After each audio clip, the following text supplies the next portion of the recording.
Halo guys, kami dari kelompok 6 mata kuliah psikologi positif UNP.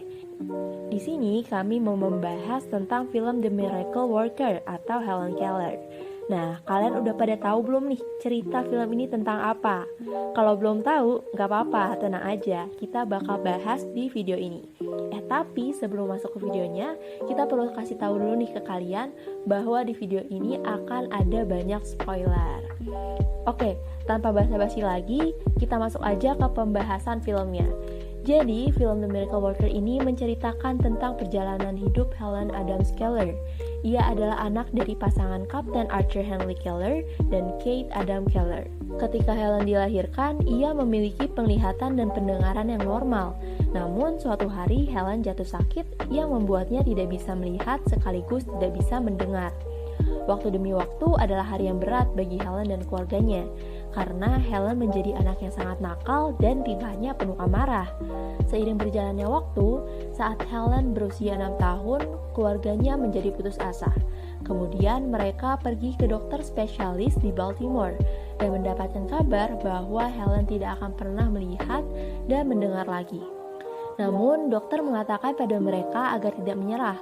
Dokter yakin Helen dapat diajari dan ia menyarankan mereka untuk mengunjungi ahli setempat yang menangani masalah anak-anak tunanetra. Dokter juga menyarankan keluarga Helen untuk menulis surat ke Direktur Suaka Anak Tunarungu dan memintanya untuk mencoba mencarikan seorang guru untuk Helen. Dokter tersebut bernama Dr. Alexander Graham Bell. Ia merekomendasikan guru yang dahulu mengajar di sana, yaitu seorang wanita yang bernama Anne Sullivan. Pada 3 Maret 1887, Anne tiba di rumah Helen dan bertemu dengannya. Anne mulai mengajari Helen bahasa dengan hadiah boneka yang ia bawa. Kata pertama yang ia ajarkan pada Helen adalah kata doll dan cake.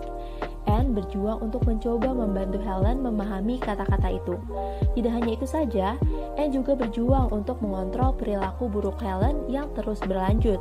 Anne dan Helen kemudian pindah ke sebuah pondok kecil jauh dari orang tuanya untuk memperbaiki tingkah laku Helen dan mengajarkannya agar memahami setiap ejaan bahasa dan kata. Anne mencoba memperbaiki sikap Helen satu persatu dan mengarahkannya lebih baik lagi. Pada minggu-minggu selanjutnya, perilaku Helen mulai menunjukkan kemajuan dan hubungan di antara keduanya bertambah dekat. Setelah sebulan Anne mengajar, ada keajaiban terjadi. Sampai saat itu, Helen memang belum memahami sepenuhnya arti-arti kata. Namun, ketika Anne menuntutnya ke pompa air, semua itu berubah. Anne mengeja kata air ke tangan Helen, menjelaskan arti kata-kata itu ke benak Helen, dan Anne segera melihat wajahnya bahwa Helen akhirnya mengerti. Helen segera meminta pada Anne nama dari pompa untuk diejakan di atas tangannya. Sepanjang jalan pulang ke rumah, Helen belajar nama dari segala sesuatu yang disentuhnya. Dan dalam beberapa jam berikutnya, Helen sudah belajar 30 kata-kata baru. Kemajuan Helen sejak saat itu sangat pesat. Kemampuannya untuk belajar melampaui dari apa yang pernah dilihat orang lain sebelumnya. Tak lama, akhirnya Anne sudah bisa mengajarkan Helen untuk membaca. Pertama-tama dengan huruf timbul, lalu dengan braille, setelah itu menulis dengan mesin tik. Semenjak saat itu, Anne Sullivan terus menjadi guru Helen seumur hidupnya. Wah, menarik banget ya film The Miracle Worker ini. Kalian sadar gak sih di dalam film ini banyak banget hal baik yang bisa kita ambil, terutama dari segi positif psikologinya nih teman-teman. Yang pertama, ada hope dan optimism. Pada film, adanya optimisme dalam diri Anne membuatnya pantang menyerah dalam mengajarkan bahasa pada Helen, walaupun ia mendapatkan rasa tidak percaya dari ayah Helen yang merasa sudah hopeless dengan keadaan putrinya. Optimisme Anne ditunjukkan dalam percakapan ia dengan ibu Helen ketika ia mengatakan bahwa ia akan mengajarkan putrinya bahasa. Anne juga melihat bahwa Helen harus bisa menghadapi kehidupan dengan dirinya sendiri karena hidup tak seperti kondisi rumah Helen yang bisa dan akan selalu memaklumi perilakunya yang tidak baik dan seringkali memicu amarah orang lain. Pada satu scene, Anne melihat adanya rumah atau pondok di sekitar rumah Helen. Ia merasa itu adalah tempat yang tepat untuk dirinya mengajarkan Helen banyak hal. Karena ketika berada di dalam rumah, seringkali orang tua Helen merasa kasihan dan beranggapan bahwa tidak perlu seperti itu dalam mengajarkan anaknya. Hal inilah yang membuat proses belajar Helen menjadi terhambat. Meskipun dalam pengajarannya Helen masih salah dalam mengeja kata, Anne selalu melihat bahwa masih adanya harapan untuk anak ini bisa belajar bahasa walaupun memerlukan waktu yang tidak sebentar. Yang kedua, resiliensi. Film ini dapat dikaitkan juga berdasarkan teori resiliensi, yang dimana resiliensi merupakan kemampuan untuk mengatasi dan beradaptasi terhadap kejadian yang berat atau masalah yang terjadi dalam kehidupan. Dalam resiliensi, terdapat beberapa komponen yang dapat dikaitkan sesuai scene-scene dalam film ini. Yang pertama yaitu emotion regulation, di mana kemampuan menggunakan emosi positif untuk menggantikan emosi negatif yang muncul saat menghadapi situasi sulit. Dalam film, terdapat scene di mana Helen sedang sarapan bersama di meja makan. Lalu, Anne mengetahui bahwa cara makan Helen tidak biasa seperti anak-anak pada umumnya. Helen makan dengan cara mengambil makanan secara kasar dari piring orang lain. Dari kejadian ini, Anne langsung menyuruh semua orang yang berada di meja makan keluar ruangan, karena Anne membutuhkan waktu untuk mereka berdua. Anne mengajarkan Helen untuk makan dengan piring sendiri dan mengambil makanannya menggunakan sendok dengan berulang kali. Anne selalu memberikan hukuman kepada Helen saat Helen bersikap kasar. Hal tersebut dilakukannya karena Helen sudah dibiasakan oleh keluarganya, terutama ibunya, saat ia melakukan kesalahan, langsung diberikan hadiah berupa sebuah permen. Memang membutuhkan waktu yang lama, hingga akhirnya Helen berhasil makan di piring sendiri dan menggunakan sendok. Yang kedua, optimisme, yaitu keyakinan bahwa sesuatu akan berubah menjadi lebih baik. Dalam scene ini, Kapten Arthur Henry Keller atau ayah Helen berbicara dengan Kate Adam Keller atau ibu dari Helen. Kapten mengatakan bahwa Helen tidak bisa berdekatan dengan Anne karena kejadian saat sarapan. Lalu ia merasa tidak puas dengan Anne karena menurutnya Anne membuat Helen semakin aneh dan tidak sesuai dengan apa yang mereka harapkan. Kemudian ia berencana membawa Helen ke rumah sakit jiwa. Namun sang ibu tidak setuju dengan rencana Kapten. Lalu Anne datang menghampiri mereka, bertanya tentang rumah kecil di kebun yang ada di sekitar rumah. Tetapi Kapten malah mengalihkan pertanyaan Anne dengan membahas sikap Anne selama di sana. Kapten meminta kepada Anne untuk merubah sikapnya. Jika tidak, ia berencana untuk memberhentikan Anne. Anne memberikan penjelasan bahwa rumah sakit jiwa bukan jalan satu-satunya jika ingin menyembuhkan Helen. Anne meminta kepada Kapten semua kegiatan Helen mulai dari apa yang ia makan, kapan bermain, kapan mandi, dan lain sebagainya diatur oleh Anne. Bahkan selama 24 jam, Helen harus berada bersama Anne. Awalnya, Kapten tidak menyetujuinya, tetapi Anne meyakini dan percaya jika Helen akan berubah menjadi lebih baik jika bersamanya selama 24 jam. Akhirnya, Kapten pun setuju walaupun ia memberikan batasan waktu selama 20 minggu kepada Anne. Komponen ketiga, causal analysis, yaitu kemampuan mengidentifikasi masalah secara akurat. Pada scene ini, mulailah masalah Helen dapat diidentifikasi secara akurat. Karena Helen akan mendapatkan guru secara privat, Dr. Alexander Graham Bell berbicara dengan seorang wanita yang bernama Anne Sullivan. Dalam pembicaraan tersebut, Dr. Alexander mengatakan bahwa ia berniat untuk mengirim Anne menjadi guru privat Helen. Anne langsung diberikan tiket kereta untuk datang ke kediaman Helen. Setibanya di sana, ia dijemput oleh Kate Adam Keller, yaitu ibu Helen, dan James Keller, yaitu kakak tiri Helen. Di perjalanan, Anne bertanya tentang kondisi Helen. Apakah dia bisa berkomunikasi dengan kalian? Karena tidak bisa berkomunikasi, Anne langsung memutuskan untuk mengawali pengajarannya dengan mengenali bahasa kepada Helen. Karena menurut Anne, jika tidak bisa mengenal bahasa, Helen tidak akan bisa memahami ucapan yang diberikan. Konstruk psikologi yang ketiga yaitu meaningfulness. Meaningfulness diartikan sebagai kekuatan hidup manusia untuk memiliki sebuah komitmen kehidupan. Schultz mengartikan meaningfulness sebagai pemberian kualitas hidup dalam rangka pemenuhan diri. Pendapatnya sejalan dengan penggambaran tokoh Helen, di mana kondisinya yang buta dan tuli menyebabkan dirinya tidak mengerti hal apapun, sehingga Helen tidak dapat mengerti apa itu kebersihan dan sopan santun.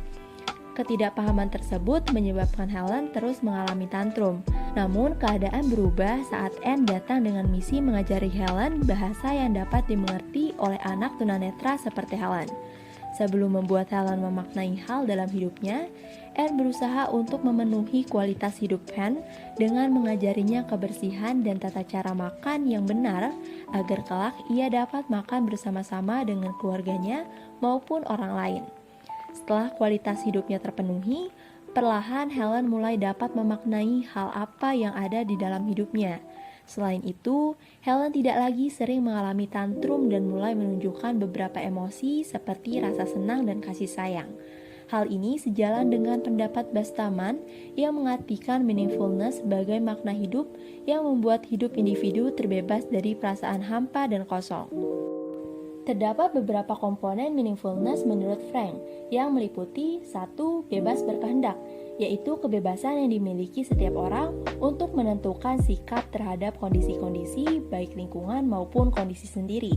Di dalam film, diceritakan bahwa Helen awalnya tidak memahami apapun, sehingga ia selalu dikekang oleh orang tuanya yang mengkhawatirkan bahwa Helen mungkin akan menyakiti dirinya maupun orang lain. Hal ini membuat Helen tidak bebas untuk melakukan sesuatu. Diceritakan bahwa Helen mulai memaknai hal dalam hidupnya setelah ia diberikan kebebasan untuk mengetahui hal-hal yang ada di sekitarnya. Yang kedua, hasrat untuk hidup bermakna, yaitu hasrat yang memotivasi setiap orang untuk melakukan berbagai kegiatan seperti kegiatan berkarya dan bekerja agar hidupnya dirasakan berarti dan berharga. Dalam film, Helen pada akhirnya mulai memaknai hal-hal di sekitarnya. Hal itu dinilai karena Helen memiliki hasrat untuk memahami apa saja yang ada di sekitarnya sehingga dapat berkomunikasi dengan orang terdekat. Yang ketiga, makna hidup, yaitu hal-hal yang dianggap sangat penting dan berharga serta memberikan nilai khusus bagi seseorang sehingga layak dijadikan tujuan dalam kehidupan. Bila hal itu berhasil dipenuhi, maka akan menyebabkan seseorang merasakan kehidupan yang berarti dan pada akhirnya akan menimbulkan perasaan bahagia. Bagi keluarga Helen, dapat berkomunikasi dengan Helen merupakan tujuan yang utama. Untuk itu, mereka menyewa guru Anne untuk mengajari Helen bagaimana cara berbicara melalui isyarat. Di akhir film, keluarga Helen sangat bahagia saat Helen mulai mengerti bagaimana cara mengeja sesuatu dan mengkomunikasikannya dengan orang tua. Konstruk psikologi yang terakhir yaitu goal setting.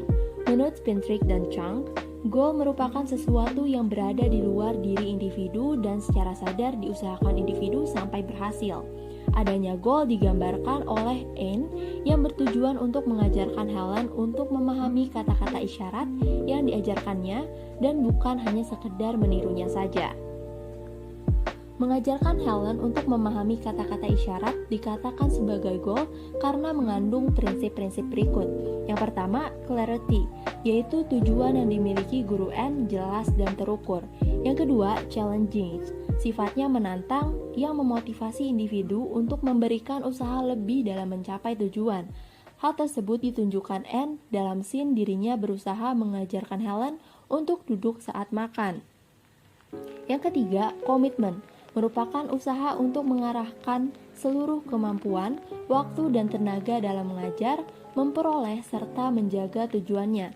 Komitmen ditunjukkan Anne saat ia menolak untuk membawa Helen kembali ke keluarganya karena dapat merusak seluruh progres yang telah diajarkan kepada Helen selama 2 minggu. Yang keempat, feedback, yaitu umpan balik yang diberikan ketika individu melakukan sesuatu untuk mengejar goal. Hal ini ditunjukkan saat Anne berusaha agar Helen menirukan apa yang diajarkannya karena menurutnya hal tersebut merupakan progres. Yang kelima, kompleksitas. Goal dapat membuat individu merasa tidak mudah untuk mencapainya, sehingga harus memiliki waktu yang cukup, memperoleh pelatihan dan bimbingan untuk mencapainya.